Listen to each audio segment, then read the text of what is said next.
ओम श्री सद्गुरु परमात्मने नमः। श्री योग वशिष्ठ महारामायण निर्वाण प्रकरण सर्ग 211। श्री वशिष्ठ जी बोले, हे रामचंद्र जी, मैं चिदाकाश रूप हूँ और दृष्टा दर्शन दृश्य त्रिपुटी जो भासती है वह भी चिदाकाश रूप है। आत्मसत्ता ही त्रिपुटी रूप होकर भासती है, दूसरी वस्तु कुछ नहीं। नास्तिकवादी जो यह कहते हैं कि परलोक कोई नहीं, अर्थात जो कहते हैं कि आत्मसत्ता कोई नहीं, वे मूर्ख है। हे रामचंद्र जी, जो अनुभव आत्मसत्ता न हो तो नास्तिक किससे सिद्ध हो? जिससे नास्तिकवाद भी सिद्ध होता है वही आत्मसत्ता है। जो इष्ट अनिष्ट पदार्थों में राग द्वेष करते हैं और आत्मा का नाश कहते हैं, वे महामूर्ख है। जैसे जागृत के प्रमाद से स्वप्न में इष्ट अनिष्ट में राग द्वेष होता है, जीव इष्ट को ग्रहण करता है और अनिष्ट को त्यागता है। जागने पर सब अपना ही स्वरूप दिखता है और ग्रहण त्याग तथा राग द्वेष किसी पदार्थ में नहीं रहता। वैसे ही आत्मा के अज्ञान से किसी पदार्थ में राग होता है और किसी में द्वेष होता है। जब आत्मज्ञान होता है तब सब अपना ही स्वरूप दिखता है और किसी में राग द्वेष नहीं रहता। चित्त के फुरने से जगत उत्पन्न होता है और चित्त के शांत होने पर लय हो जाता है। इससे जगत मन में स्थित है और वह मन आत्मा के अज्ञान से हुआ है। जब आत्मज्ञान होता है तब मनुष्य, देवता, हाथी, नाग आदि सब स्थावर जंगम जगत आत्मरूप दिखता है और किसी में राग द्वेष नहीं रहता। नास्तिकवादी जो नास्ति कहते हैं वही अस्थि का साक्षी सिद्ध होता है। जैसे नास्ति भी सिद्ध होता है, वह अस्थि आत्मपद है। उस अस्थि अनुभव के इतने नाम शास्त्रकार कहते हैं: सत, आत्मा, विष्णु, शिव, चिदाकाश, ब्रह्म, अहम ब्रह्म और अस्मि। एक कहते हैं कि शून्य ही रहता है और एक कहते हैं कि अस्तिपद रहता है। यह सब संज्ञा आत्मसत्ता ही की है। वह आत्मसत्ता अपना ही आप स्वरूप है, वही आत्मा मैं हूं। ये अंग जो मेरे साथ दिखते हैं, इनको इष्ट पदार्थों से लेपन कीजिए अथवा चूर्ण करिए तो मुझे हर्ष या शोक कुछ नहीं होगा। इनके बढ़ने से मैं बढ़ता नहीं और इनके नष्ट होने से मैं नष्ट नहीं होता। हे रामचंद्र जी, 3 शब्द होते हैं: मैं जन्मा हूं, मैं जीता हूं और मैं मरूंगा। जो प्रथम न हो और उपजे उसको जन्म कहते हैं, मध्य में जीता कहते हैं और फिर नाश हो उसको मृतक कहते हैं। पर आत्मा में तीनों विकार नहीं है। आत्मा उपजा भी नहीं, क्योंकि आदि ही सिद्ध है। वह मृतक भी नहीं होता, क्योंकि अविनाशी है। चैतन्य आकाश सबका और काल का भी अधिष्ठान है, फिर उसका कैसे नाश हो? वह तो उदयस्त से रहित है। जिसमें देश, काल, वस्तु और जगत का किंचन होता है, उससे आत्मा का नाश कैसे हो? इससे आत्मा अविनाशी है। हे रामचंद्र जी, जिस वस्तु को देश और काल का परिच्छेद होता है उसका नाश भी होता है। ये देश, काल और वस्तु तीनों आत्मा में कल्पित है। जैसे सूर्य की किरणों में जल कल्पित होता है, वैसे ही आत्मा में ये तीनों कल्पित है।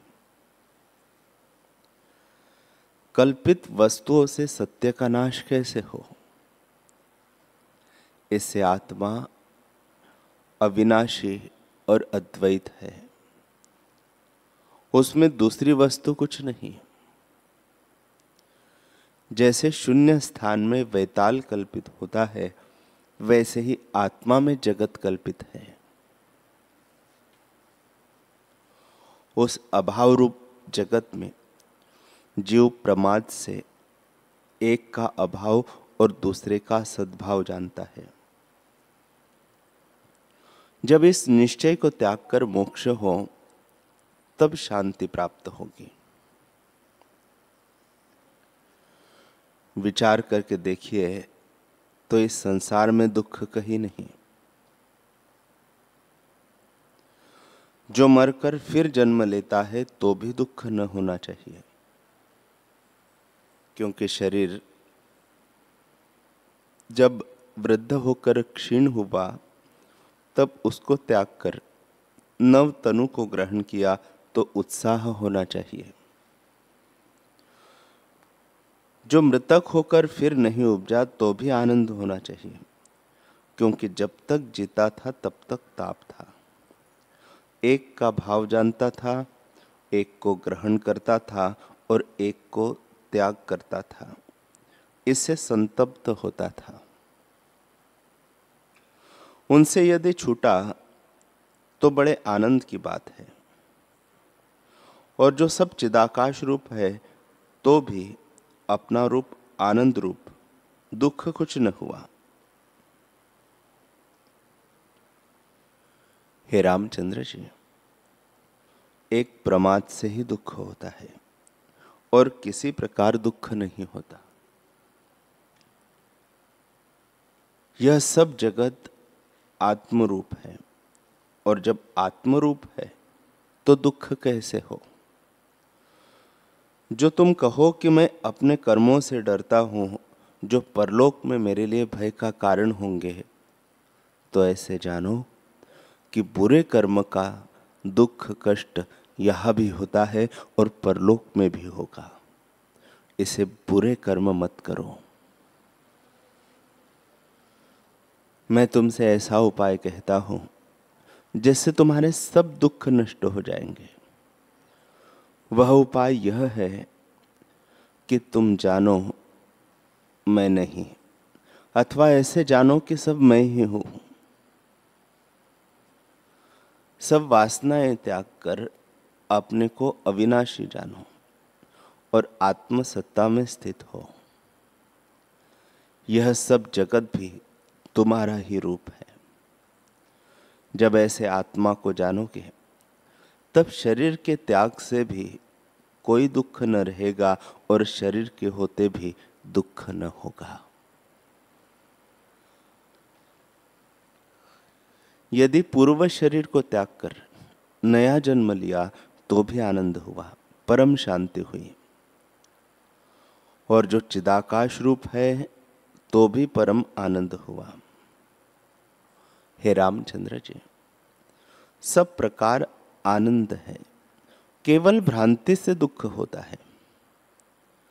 जब स्वरूप का साक्षात्कार होगा तब सब जगत ब्रह्मानंद स्वरूप प्रतीत होगा। हे राघव, जिसको आत्मसत्ता का प्रकाश प्राप्त है वह पुरुष सदा आनंद में मग्न रहता है। वह प्रकृत आचार भी करता है, परंतु इष्ट अनिष्ट की प्राप्ति में स्वरूप से चलायमान कभी नहीं होता। जैसे सुमेरु पर्वत वायु से चलायमान नहीं होता, वैसे ही ज्ञानी इष्ट अनिष्ट की प्राप्ति में चलायमान नहीं होता और परम गंभीर रहता है। अतएव जो कुछ आत्मा से भिन्न उत्थान होता है उसको त्याग कर अपने स्वभाव में स्थित हो जाओ, क्योंकि चिन्मात्र सत्ता शरद काल के आकाश सदृश निर्मल है। जब ऐसे स्वच्छ, केवल और चिन्मात्र का अनुभव होगा तब जगत द्वैत रूप न भासेगा और व्यवहार में भी द्वैत न फुरेगा। राम जी ने पूछा, हे भगवान, जिन पुरुषों को आत्मा परमात्मा का साक्षात्कार हुआ है वे कैसे हो जाते हैं और उनका कैसा आचार होता है, यह मुझसे कहिए। श्री वशिष्ठ जी बोले, हे रामचंद्र जी, जैसे उनकी चेष्टा और जैसा उनका निश्चय होता है सो तुम सुनो। उनका सबके साथ मित्र भाव होता है, बल्कि पाषाण से भी मित्रता होती है।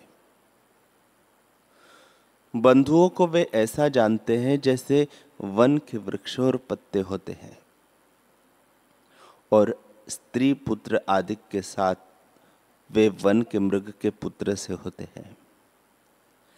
जैसे जंगली मृगों को संतान से स्नेह नहीं होता, वैसे ही वे पुत्र आदि में स्नेह नहीं करते। जैसे माता की पुत्र पर दया और ममता होती है, वैसे ही वे सब पर दया करते हैं और निश्चय में उदासीन रहते हैं। जैसे आकाश किसी का स्पर्श नहीं करता, वैसे ही वे किसी से लिप्त नहीं होते। आपदा उनको परम सुख होती है। जितने जगत में रस है वे उनको विरस हो जाते हैं। वे न किसी में राग करते हैं और न किसी में द्वेष। वे तृष्णा करते भी दिखते हैं, परंतु हृदय से जड़ और पत्थर की नाई होते हैं। व्यवहार करते भी हैं, परंतु निश्चय में परम शून्य और मौन होते हैं, अर्थात सदा समाधि में स्थित रहते हैं।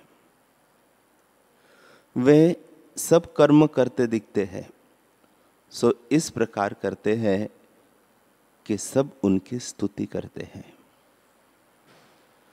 वे यत्न से रहित सब कर्मों का आरंभ करते हैं, परंतु निश्चय में सदा अपने को अकर्ता मानते हैं। जो कुछ उन्हें प्रारब्ध गति से प्राप्त होता है उसे भोगते हैं और देश, काल, कर्म सबको अंगीकार करते हैं। जो परस्त्री आदि अनिष्ट आकर प्राप्त होते हैं उनका त्याग भी करते हैं, परंतु निश्चय में सदा अकर्ता ज्यों के त्यों रहते हैं। वे सुख दुख की प्राप्ति में संबुद्धि रहते हैं। प्रकृत आचार यथाशास्त्र करते हैं, परंतु स्वरूप से कभी विचलित नहीं होते। जैसे फूल की चोट से सुमेरु पर्वत चलायमान नहीं होता, वैसे ही दुख सुख की प्राप्ति से वे नहीं डिगते। सदा स्वभाव में स्थित रहते हैं और सुख दुख को भोगते भी दिखते हैं, पर उनके निश्चय में कुछ नहीं होता। जैसे स्फटिक मणि के सम्मुख कोई रंग रखिए तो उसमें छलकता है, परंतु उसका रूप कुछ और नहीं हो जाता, वह ज्यों की त्यों ही रहती है। वैसे ही सुख दुख के भोग ज्ञानवान में भी दिखते हैं, परंतु वे स्वरूप से कभी चलायमान नहीं होते। चेष्टा वे अज्ञानी की तरह करते हैं, परंतु निश्चय से परम समाधिस्थ है। जैसे अज्ञानी को भविष्य का राग द्वेष या सुख दुख कुछ नहीं होता, वैसे ही ज्ञानी को वर्तमान का राग द्वेष नहीं होता। उनकी स्वाभाविक चेष्टा ऐसी होती है, वह सबसे मित्र भाव रखते हैं। न उससे कोई खिन्न होता है और न वह किसी से खिन्न होता है। जब उसे सुख प्राप्त होता है तब वह रागवान दिखता है और दुख की प्राप्ति में द्वेषी दिखता है, परंतु निश्चय से उसको हर्ष शोक कुछ नहीं।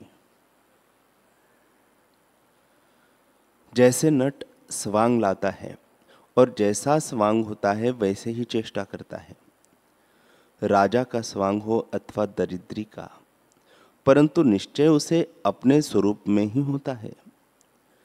वैसे ही ज्ञानवान में सुख दुख दिखते हैं, परंतु निश्चय उसका आत्म स्वरूप में ही होता है। वह पुत्र धन बांधव आदि को बुलबुले की नहीं जानता है। जैसे जल में तरंग और बुलबुले उठते हैं और फिर लीन भी हो जाते हैं, परंतु जल को कुछ राग द्वेष नहीं होता, वैसे ही ज्ञानवान को राग द्वेष कुछ नहीं होता। वह सब पर दया रखता है और पतित प्रवाह में जो सुख दुख आकर प्राप्त होते हैं उनको भोगता है। जैसे वायु दुर्गंध सुगंध को साथ ले जाती है, परंतु उसको उससे राग द्वेष कुछ नहीं होता, वैसे ही ज्ञानवान को राग द्वेष नहीं होता। वह बाहर अज्ञानी की नहीं व्यवहार करता है, परंतु निश्चय में जगत को भ्रांति मात्र जानता है अथवा सब ब्रह्म ही जानता है। वह सदा स्वभाव में स्थित रहता है और अनिच्छित प्रारब्ध को भोगता है, परंतु जागृत में सुषुप्ति की नाई स्थित रहता है। भूत और भविष्य की चिंता नहीं करता और वर्तमान में विचरता है। वह हृदय से शीतल रहता है और बाहर इष्ट अनिष्ट दिखते हैं, पर हृदय से वह द्वैत रूप है। ज्ञानवान कर्म करता है, परंतु कर्म में अकर्म को जानता है और जीता ही मृतक की नाई है। हे रामचंद्र जी, जैसे मृतक होता और उसको फिर जगत की कल्पना नहीं फुरती, वैसे ही जिसको आत्मपद में अहम प्रत्यय हुआ है उसको द्वैत नहीं भासता। प्रत्यक्ष व्यवहार उसमें दिखता भी है, परंतु निश्चय में अर्थ शांत हो गया है।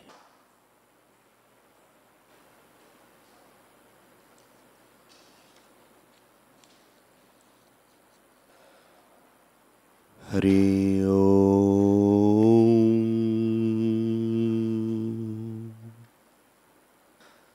हरि ओम।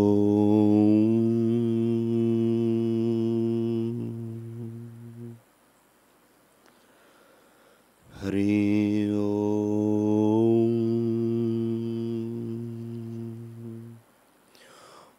ओम सहना भवतु सहनौ भुनक्तु सह वीर्यं करवावहै तेजस्विनावधीतमस्तु मा विद्विषावहै। ओम शांति शांति शांति। श्री सद्गुरुदेव भगवान की जय।